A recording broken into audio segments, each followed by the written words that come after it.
Сәлем достар, Алтын алма каналына қош келдіңіздер. Мен бүгін сіздерге творожные булочки, қазақша айтқанда сүзбелі бөлкелердің рецептімен бөлісетін боламын. Видеоны соңына дейін көріп, лайк басып каналға тіркелуді ұмытпаңыздар. Ең алдымен булочкалардың осындай үлпілдек қамырын дайындайтын боламыз. Ол үшін сүт, су және қантты араластырып аламыз. Бір шымшым тұз саламыз. Кейін сапалы құрғақ ашытқыны қосамыз. Сонда апара дайындаудың қажеті болмайды. Рецептте берілген ұнның мөлшерін бірнеше бөліктерге бөліп, електен өткізіп, қамыр илейміз. Дәл осы кезде ең маңыздысы қамырды жұмсақ етіп илеу. Қолға аздап жабысатын нәзік қамыр илесек, бөлкелеріміз де дәл сондай болып шығады.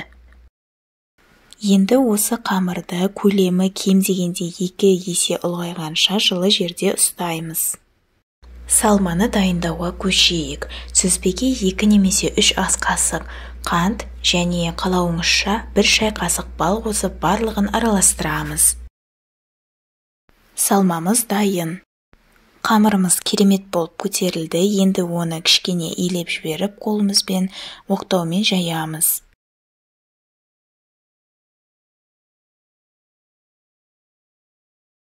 Өз басым қамырды жайғанда да ұнды көп қолданбауға тырысамын. Қамырдың қалыңдығын шамамен 5 мм-дей қылып жайып, үстін сұйық маймен немесе жұмсақ сары маймен жағып шығамыз. Енді сүзбелі салмамызды салып, бір келкі етіп жағып шығамыз.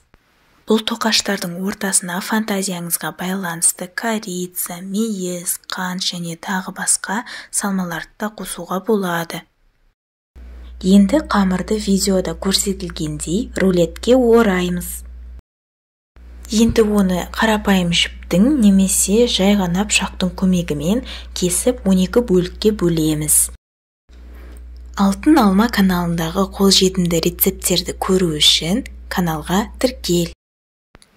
Байқағандарыңыздай, бұл тоқаштардың құрамында жұмыртқа жоқ және осы қамыр кез келген бөлкелерге жарай береді.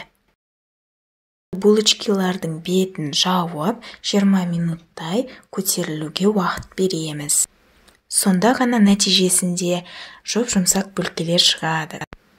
Алдын ала қызып тұрған пеште 170 градуста 30 минут шамасында осындай бөлкелерімізді қызарғанша пісіріп аламыз.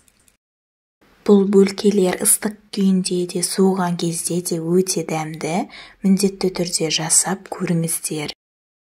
Сүзбелі тоқаштарды үлкендер де кішкентайлар да сүйсініп жейтініне күмән жоқ.